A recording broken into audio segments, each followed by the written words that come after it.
पाकिस्तान अभी जो रो रहा है, पाकिस्तान 50 साल ये टूरिज्म अपने मुल्क में बना दिया और अफगानिस्तान में भेज दिया। अभी ये टूरिज्म, ये जो बोलते हैं यासिर मुनीर जो रो रो कर बोलते हैं, शहबाज शरीफ रो रो कर बोलते हैं कि टूरिज्म अफगानिस्तान से आता है, इसी टूरिज्म पालना, इसी टूरिज्म के जन्म देने वाला खुद पाकिस्तान है।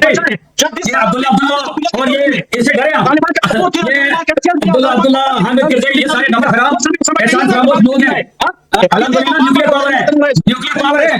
कोई एक मिनट दिखा दे जिसके फैंस स्टूडियो, कोई एक मिनट दिखा दे जिसके फैंस स्टूडियो, फैंस हमारी बॉर्डर पर फैंस है। हम तीसरा मुल्क है जो इसने अफगानिस्तान के तालिबान को एक्सेप्ट किया, इनकी हुकूमत एक्सेप्ट की। भारत ने अपने सफारतकारों को वापस बुलाया 1996 में। अफगानिस्तान से तब ताल्लुकात तोड़े, 2021 में आपने अफगानिस्तान के साथ ताल्लुक तोड़े। आज आपके जब पाकिस्तान और इनके आपस में मसाइल हुए, आप इनकी दोस्ती के चक्कर में पड़ गए, फांसी कर रहे हो।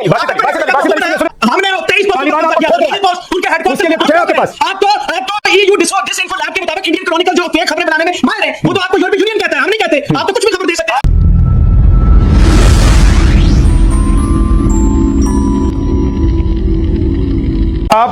आप लोग इतना जुल्म पाकिस्तान पर क्यों ढा रहे हैं? बेचारा मुल्क है, रोटी खाने के लिए उनके पास पैसे नहीं है, गधा बेच बेच कर इकॉनमी चल रही है और आप लोग उनको कूटे जा रहे हैं। नमस्कार आपको सब मेहमानों के लिए।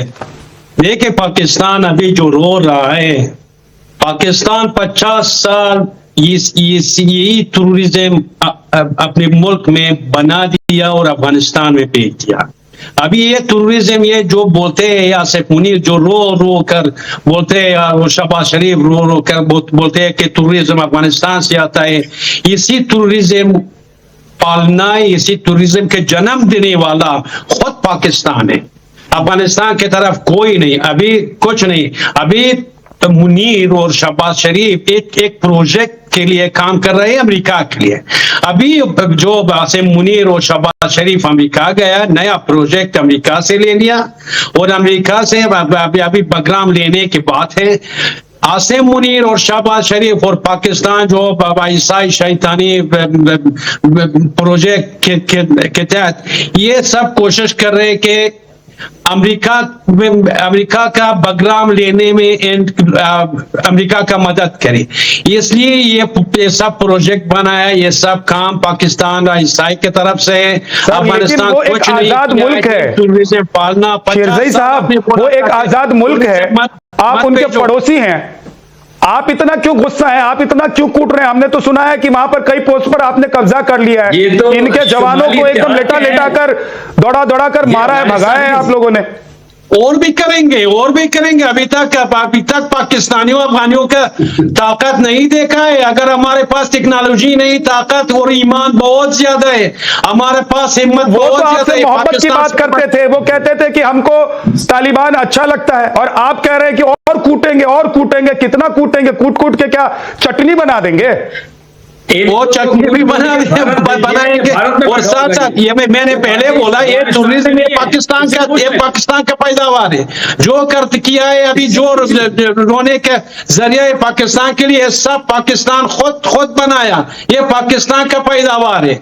अभी जो रो रहा है ये भी पाकिस्तान खुद ये टूरिज्म कैश किया था, ये टूरिज्म पाला अपने दामन में, अपने मुल्क में। अभी इसी टूरिज्म वजह बन गया खुद पाकिस्तान। और ये एक बात मत भूलिए कि इसी प्रोजेक्ट में आईएसआई बहुत शैतानी प्लानिंग कर रहा है और अपनी फायदे के लिए और अमेरिका के फायदे के लिए एक प्रोजेक्ट के तहत ये सब काम चल रहा है। बासित अली और इसलिए मेजर नदीम आपको जवाब देना चाहते हैं, आप दोनों जवाब देना चाहते हैं शेरज़ई साहब को। लेकिन मैं एक सवाल जोड़ देता हूं कि जब खाने को दाने नहीं होते हैं तो कोई भी मुल्क ये सोचता है कि हम अपनी इकॉनमी को बढ़ाएं। मैं आप लोगों की मजबूरी भी समझ सकता हूं कि गधा इकॉनमी कैसे बढ़ेगी, लेकिन अभी तो आप लोगों को पता है कि हिंदुस्तान आपके साथ नहीं है। आप लोगों को पता है कि जिस चीन को आप लोग अपना पिताजी समझते थे, उसने भी अपना दामन छुड़ा लिया है। अमेरिका के साथ जाते हैं, कटोरा लेकर चिपकते हैं,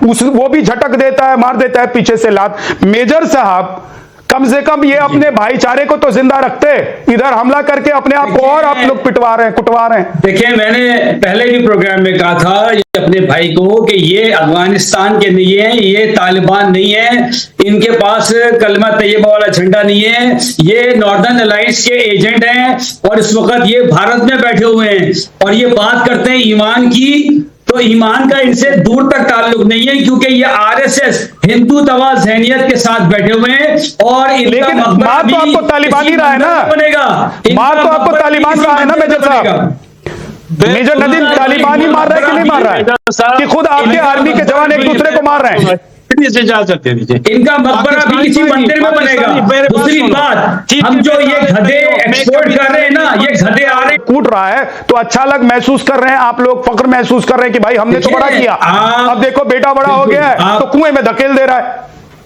आप सबक सीखिए इस चीज से। ये जो मुत्तकी साहब को आप एंटरटेन कर रहे हैं, आपकी खवातीन में वहां खौफ और हिरास है। ओ भाई क्या कर रहे हैं, ये तो देवबंद गए। हमारे मुल्क में तो कॉमन ग्राउंड था, हमारे यहाँ 85% देवबंदी तबका है। उसके बावजूद आपने खुद बताया कि इनकी हमने कैसे मेहमान नवाजी की, और आज ये एहसान फरामोश नमक हराम क्या कर रहे हैं। यही तालिबान करीब 40 साल आपके मुल्क में रहा। ये तालिबान आपने बनाया, यही मुत्तकी आपने बनाया। तालिबान पाकिस्तान में था और पाकिस्तान के फायदे में काम कर रहा था। अफगानिस्तान के लिए तालिबान अच्छा है। अभी जो पाकिस्तान में तालिबान बन गया, अभी तालिबान सच बोल रहा है, पूरा हो गया। अगर गलती से सच बोल रहा है, अफगानिस्तान के लिए भी तालिब बुरा है और पाकिस्तान का तालिब भी बद। आपका तालिब इससे आप लोग डरे। जब भी ये अब्दुल्ला और ये इनसे डरे आप। तालिबान का सपोर्ट किया, अब्दुल्ला हामिद किरजई, ये सारे नमक हराम एहसान फरामोश लोग हैं। विद्या भाई, ये तालिबान आप इनको एंटरटेन ना करें। तालिबान अच्छा था, अभी तालिबान पूरा ये नमक हराम है। हमारे देश में नमक हराम लोग हैं। हमारे देश में हम लोगों को ये पूछना नहीं पड़ता है किसी से कि हम इसको एंटरटेन करें। जब हम लोगों को लगता है अमेरिका को एंटरटेन करना है तो करते हैं, नहीं तो हमारे प्रधानमंत्री फोन भी नहीं और ये उठाते। नमक हराम जब हमको लगता है चीन को एंटरटेन करना है तो करते हैं, नहीं तो बात करने के लिए टेबल पर भी नहीं बिठाते हैं। हमारा मुल्क बहुत सशक्त है, सर कहाँ मुकाबला कर रहे हैं, हम तो बाप है ना, हम बाप हैं, आपको पता है। भी हमारे भाई हैं, ये लोग नहीं हैं। हम तो ये जो नॉर्दर्न अलायंस है, देखिए बाप होने के नाते अब्दुल्ला वाले और ये जो मेजर नदीम बाप होने के नाते अब उनका बेटा जो है वहाँ, हम आप लोगों के साथ होते, लेकिन इतने नालायक निकले, आप लोग इतने नालायक निकले कि आप लोगों ने अपने ही मुल्क का बेड़ा गर्क कर दिया। अभी भी डरते। अल्हम्दुलिल्लाह न्यूक्लियर पावर है, न्यूक्लियर पावर है। आप कोई एक क्लिप दिखा दें जिससे फैंस छूटी हुई हो, कोई एक क्लिप दिखा दें जिससे फैंस छूटी हुई हो। फैंस हमारी बॉर्डर पर फैंस है। आप जो टेक्नोलॉजी के साथ अफगानिस्तान लोग से डरते। ये अब्दुल्ला वाला, ये नॉर्दर्न अलायंस का है। इसको बोलो कलमा तैयबा वाला रखे ना झंडा, कलमा तैयबा वाला झंडा रखे ना। ये क्यों नहीं रख रहा? अगर ये तालिबान का इतना हामी है तो कलमा तैयबा का झंडा रखे। इस बहाने से ये मुसलमान तो हो जाएगा, इस बहाने से इसकी शक्ल में कोई नूर तो हो जाएगा, इस बहाने से या मंदिर से बच जाएगा। इसका मतलब ठीक है, एक सेकंड रुक जाइए। अब देखिए, अब हालत ये हो गई है पाकिस्तान की, मेजर साहब, मेजर नदीम, अब हालत ये है जिसे कल तक आप लोग बिरादर भाई कहते थे, जिसके साथ कदम ताल करने और कंधे से कंधा मिलाकर चलने के लिए तैयार होते थे, आज कह रहे हैं कि वो मुसलमान भी नहीं रहा। यही दिक्कत है। मैं आ रहा हूं बासित, आपके पास आ रहा हूं, लेकिन उससे पहले आरजू काजमी, ये पाकिस्तान न्यूक्लियर नहीं हो गया कि पता नहीं पाकिस्तान को ऐसा लगने लग गया कि ये दिखा दिखाकर न्यूक्लियर आत्मरक्षा के लिए है, दुनिया को यह बताने के लिए कि हम पर अगर आप अटैक करेंगे तो हम आत्मरक्षा करने के लिए समर्थवान हैं। लेकिन पाकिस्तान के लिए क्या सबसे बड़ा दर्द यही बन गया है, और इसी न्यूक्लियर के चक्कर में पाकिस्तान सबसे भिड़ जा रहा है और पिट जा रहा है। आरजू जी। नहीं जी, मुझे नहीं लगता कि न्यूक्लियर पावर होने की वजह से जो पाकिस्तान हरे से भिड़ जा रहा है, लेकिन ये जरूर है कि सबसे पहली बात तो ये कि हमने अफगानिस्तान के ऊपर कोई एहसान नहीं किया और ना ही अफगानिस्तान के लोग नमक हराम है। हमने अगर उनको रखा था एज ए रेफ्यूजीज तो हमें पैसा मिल रहा था, इस वजह से हमने रखा था। बाकी जो टीटीपी है, Tehreek Taliban Pakistan, sir let me complete, major Nadeem एक करके, क्योंकि पैसा पकड़ने की आदत हमें है, डॉलर लेने की आदत हमें है, तभी हमने अमेरिका को स्पेस दी थी कि वो जाके अफगानिस्तान पे अटैक करे। जो अफगानिस्तान की तबाही हुई उसमें कहीं ना कहीं हमारा रोल है। जहां तक टीटीपी की बात है तो टीटीपी लिए तो हमेशा से कहा गया, मैं अपने शोज में भी बात होती रही और इंडियन पैनलिस्ट, पाकिस्तानी पैनलिस्ट यही कहते रहे कि ऑपरेशन पाकिस्तान को बहुत पहले कर लेने चाहिए थे, लेकिन हम ये गुड तालिबान और बैड तालिबान वाली फिलॉसफी लेकर आ गए और हमने जो पॉलिसीज बनाई वो हमारे ही खिलाफ चली गई।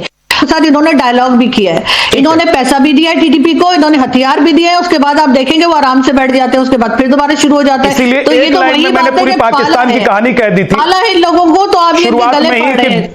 बोए पेड़ बबूल का तो आम कहां से होए। अब बासित अली कुछ कहना चाह रहे हैं, मुझे लग रहा है शेरज़ई साहब को। बासित बोलिए। सबसे पहले बहुत शुक्रिया, आप लोगों ने काफी लंबी तमहीद बांधी पाकिस्तान के खिलाफ भी, और क्योंकि आप लोगों की रोजी रोटी पाकिस्तान से चलती है तो आप लोग तो बोलेंगे इस आरजू की तो रोजी रोटी चलती है पाकिस्तान के खिलाफ बोल के है, तो ये तो चलाएगी। तो दिल को खुश करने के लिए गालिब ख्याल अच्छा है, गायब ख्याल नहीं, दिल को खुश रखने के लिए गालिब ख्याल अच्छा है, ये इसी ख्याल में जिए बासित अली। बहुत मजा आता है जब ऐसे बोलते हैं आप। गला फाड़ने से कुछ नहीं होता, मेरी बासित अली बहुत मजा आता है, हम गला नहीं फाड़ते, हम तो वहां घुसकर फाड़ कर आ जाते हैं जहां तक आप सोच नहीं पाते हैं। कुछ नहीं है, सुन लें, 1996 में हम तीसरा मुल्क थे, हम तीसरा मुल्क थे जो इसलिए अफगानिस्तान के तालिबान को एक्सेप्ट किया, इनकी हुकूमत एक्सेप्ट की, भारत ने अपने सफारतकारों को वापस बुलाया 1996 में, अफगानिस्तान से तब ताल्लुकात तोड़े, 2021 में आपने अफगानिस्तान के साथ ताल्लुक तोड़े, आज आपके जब पाकिस्तान और इनके आपस में मसाइल हुए आप इनकी दोस्ती के चक्कर में पड़ गए, चापलूसी कर रहे हैं। बासित अली क्यों सुनूं मैं? एक सेकंड रुक जाइए, सुनो बासित अली सुनिए, बासित अली अब आपने बासित अली टेप रिकॉर्डर की तरफ मत बचिए, सुनिए, हमारे अफगानिस्तान से कैसे ताल्लुक हैं, हमारे ताल्लुकात अमेरिका से कैसे, हमारे ताल्लुकात चीन से कैसे हैं, इससे आपका देश चलता है, इससे आपका देश चलता है क्या?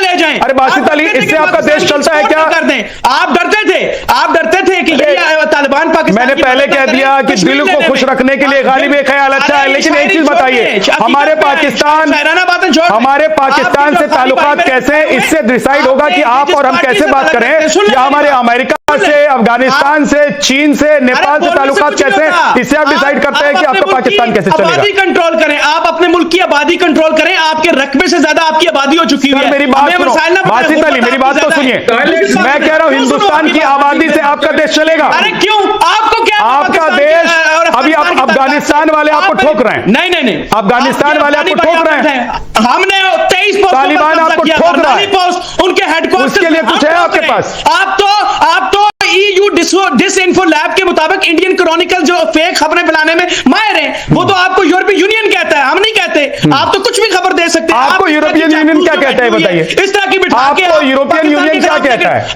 आपको भिखमंगा कहता है? सुन लेना, आपको तो भीख देने के लिए भी लोग नहीं, आपकी तो सुन लेंगे, आपका चैनल है जनाब, आपको वर्ल्ड बैंक भी भीख नहीं देना चाहता है, आपको तो अमेरिका भी लतियाता है, चीन ने तो आप लोगों को फेंक दिया है कूड़ेदान में, यूज करके, use and throw, use and throw. Basit Ali, use and throw, सुन लें, चीन ने आपको यूज एंड थ्रो किया, अमेरिका ने आपको बरगला दिया, आपको आपके हिम्मत ही नहीं खड़ी, आपकी हिम्मत नहीं होती है आपके प्रधानमंत्री की और आपके आर्मी चीफ की कि आप अमेरिका के राष्ट्रपति के सामने बैठ पाए, टांगे हिलती हैं, वहां कुछ नहीं कर पाते। एक सेकंड रुक जाइए, कर्नल उत्कर्ष राठौर जी।